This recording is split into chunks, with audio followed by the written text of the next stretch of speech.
गौर से सुना योगी आदित्यनाथ के बयान को। मेरे साथ तीन खास मेहमान जुड़ रहे हैं। रत्नाकर सिंह, प्रवक्ता बीजेपी, बहुत स्वागत है आपका। सैफ खान, नेता कांग्रेस, मेरे साथ जुड़ रहे हैं। और Alok Mehta, editorial director ITV, हमारे ग्रुप के वरिष्ठ हमारे सहयोगी हमारे साथ जुड़ रहे हैं।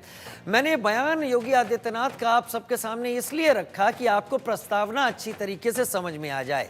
ये प्रस्तावना बांग्लादेश में हिंदुओं पर हो रही उस हिंसा से जुड़ी हुई थी, जहां पर मंदिर तोड़े जा रहे थे, मंदिरों में आग लगाई जा रही थी, घर लूटे जा रहे थे, लोगों की हत्या हो रही थी। और उसको लेकर सबसे पहले योगी आदित्यनाथ ने यह बयान दिया। हालांकि बाद में एक तरीके का स्लोगन बन गया जो हरियाणा चुनाव में भी चला और अब उसको भुनाया जाने की कोशिश बाकी जगह भी की जा रही है। क्या ये चुनाव का वक्त है, लिहाजा इस बयान को लेकर कांग्रेस हमलावर है? कांग्रेस अध्यक्ष मल्लिकार्जुन खड़गे इस बयान के बहाने बीजेपी की उस धार्मिक आस्था और उस धार्मिक आस्था के जरिए वोटरों को जोड़ने की कोशिश पर वो चोट कर रहे हैं। मैं सबसे सवाल करूंगा एक एक करके। पहले रत्नाकर सिंह, प्रवक्ता बीजेपी, मेरे साथ इस वक्त जुड़ रहे हैं। रत्नाकर जी, मल्लिकार्जुन खड़गे जी ने जो बयान दिया है, उन्होंने कहा है कि साधु हैं, साधु के वेश में रहें, राजनीति करें या इन बयानों से दूर रहें। और ये बयान तो आतंकवादी देते हैं, ये बयान साधु क्यों देते हैं? क्या कहना है आपका?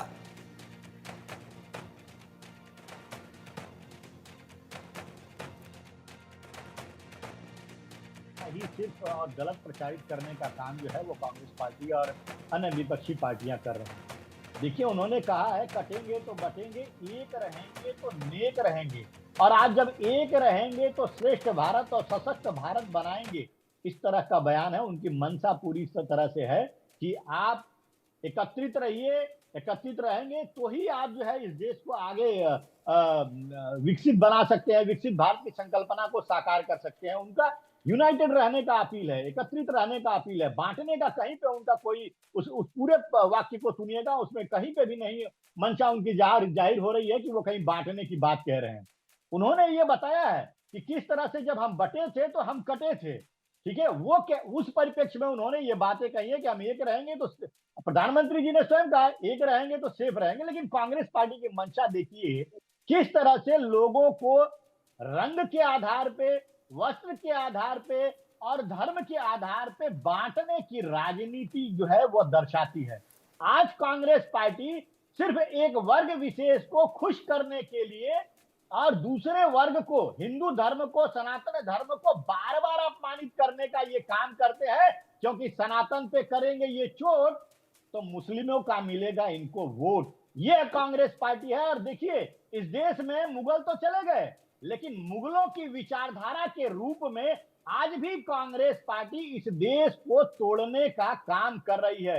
अच्छा, मैं एक सिंपल सी चीज पूछता हूं, क्या कांग्रेस पार्टी जिस तरह से हमारे सनातन पे बार बार अपमान करने की कोशिश कर रही है, हमारे धर्म पे लांछन लगाने की कोशिश करती है, एक बार भी मल्लिकार्जुन खड़गे जी उसी के बाद अगर कह देते कि मौलाना मौलवी जो टोपी पहनते हैं और दाढ़ी रखते हैं उनको भी राजनीति में आने का कोई हक नहीं है, क्योंकि उन्होंने जिस तरह से गेरुआ वस्त्र पे कमेंट किया है, ये कह सकते हैं? ये बिल्कुल नहीं कह सकते। अरे इनको क्या मालूम कांग्रेस के लोगों को कि गेरुआ वस्त्र जो है वह त्याग का और तपस्या का प्रतीक होता है। और हमारे देश में आजादी का ही उदाहरण उठाकर देख लीजिए, स्वामी श्रद्धानंद जी जैसे साधुओं के नेतृत्व में हजारों की संख्या में इस देश में संतों ने आजादी के लड़ाई में अपनी सहभागिता दी है, जेल खटे हैं। तो ये इतिहास के बारे में पहले पढ़ें और फिर देखें कि क्या बोल रहे हैं, क्या नहीं बोल रहे हैं। सिर्फ एक वर्ग विशेष को वोट हासिल करने के लिए बार बार कांग्रेस पार्टी जो है अपमानित करने का, सनातन धर्म को अपमानित करने का काम करती है,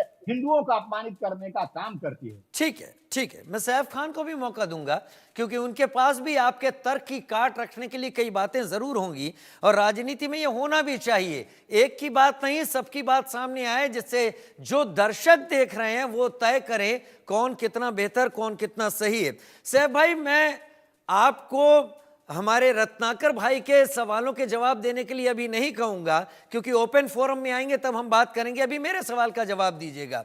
मैं इस कार्यक्रम पर आने से पहले मल्लिकार्जुन खड़गे जी के बयान को भी सुन रहा था और इस कार्यक्रम पर आने से पहले एक आर्टिकल को भी पढ़ रहा था। जब एक वक्त था भारत में कोई भी चुनाव होता था और दिल्ली में जामा मस्जिद के दरबार पर भीड़ लग जाया करती थी, एक फतवा जारी होता था और उसके बाद वोट गिरता था उस पार्टी के हक में।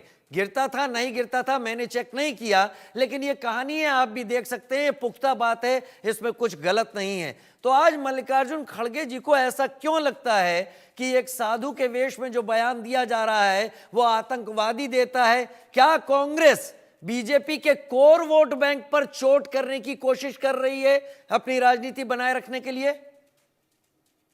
सबसे पहले बहुत बहुत शुक्रिया राजीव, आपने जो है शुरुआत जो की उसके ऊपर इंडिकेशन दी धर्म के ऊपर। मैं आपकी बात रखते हुए साथ साथ में हमारे भाजपा के जो प्रवक्ता हैं उनकी बात का जवाब भी साथ साथ में जोड़ते हुए देते हुए सबसे पहले शुरुआत जो है करते हैं वस्त्र के ऊपर, यानी गेरवा के ऊपर जो है बात हुई कि जो गेरवा पहनते हैं यानी जो है त्याग तपस्या का जो है बहुत बड़ा योगदान रहा है। जाहिर सी बात है, इसमें कोई कोई जो है दो राय नहीं है। और हमारे देश में बहुत सारे ऐसे गुरुज हैं जिनके बहुत सारे फॉलोअर्स हैं, चाहे वो किसी भी धर्म के।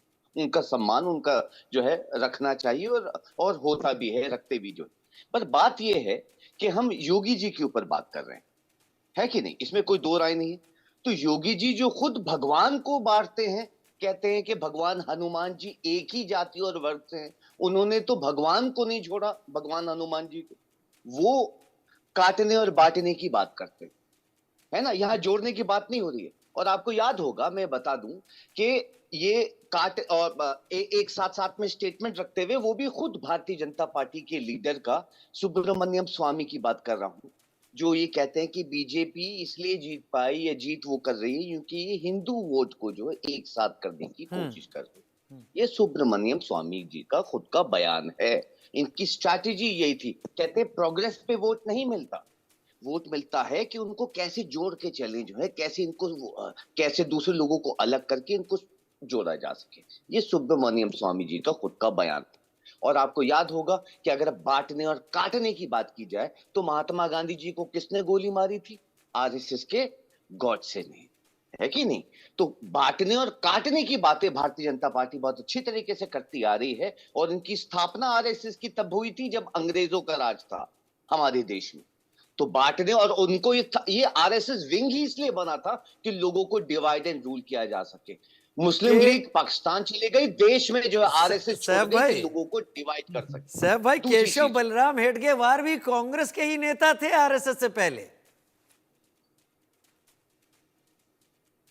नहीं तो हमारी तो इंडियन नेशनल कांग्रेस की और महात्मा गांधी जी, देखिए हम तो महात्मा गांधी जी के फॉलोअर्स, है कि नहीं? देश में एकता रखना हमने जो है एकता रखी और दिखाया भी। जिसने हमारे देश में नजर मारी उनको हमने जो है सबक सिखाया भी। जो अब आते हैं बात जो है कि जो ये सब बातचीत चल रही है या ये दिखाया जा रहा है कि जो है कांग्रेस जो है डिवाइड कर रही है। साहब, इस वक्त मैं जानना चाहूंगा और बताना चाहूंगा, अकॉर्डिंग टू होम मिनिस्ट्री के डेटा 3400 वायलेंस रिकॉर्डेड 5 साल में।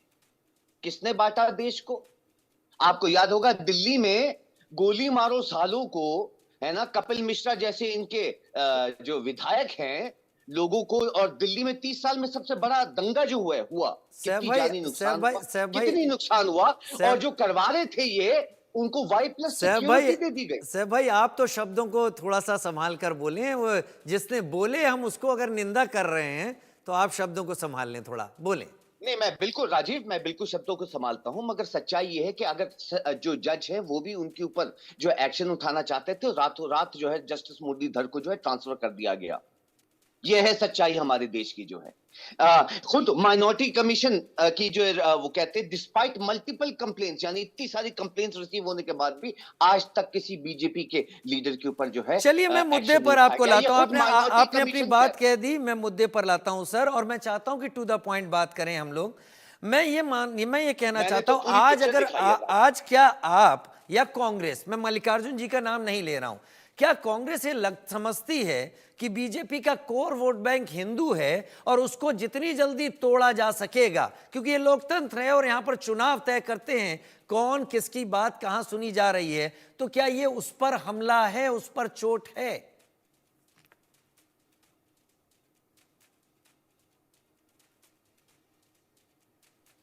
क्या राजीव, आपने बीजेपी ये क्या बीजेपी के कोर वोट बैंक पर चोट करने का ये एक जरिया है योगी आदित्यनाथ के जरिए मल्लिकार्जुन जी का?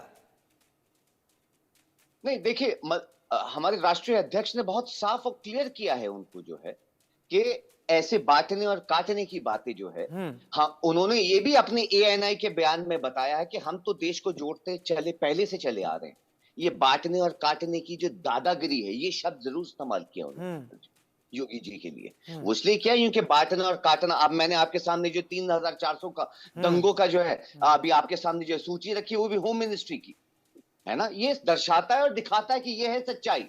और जब इनके सुब्रमण्यम स्वामी खुद ये बोलते हैं कि साहब जो है प्रोग्रेस सुब्रमण्यम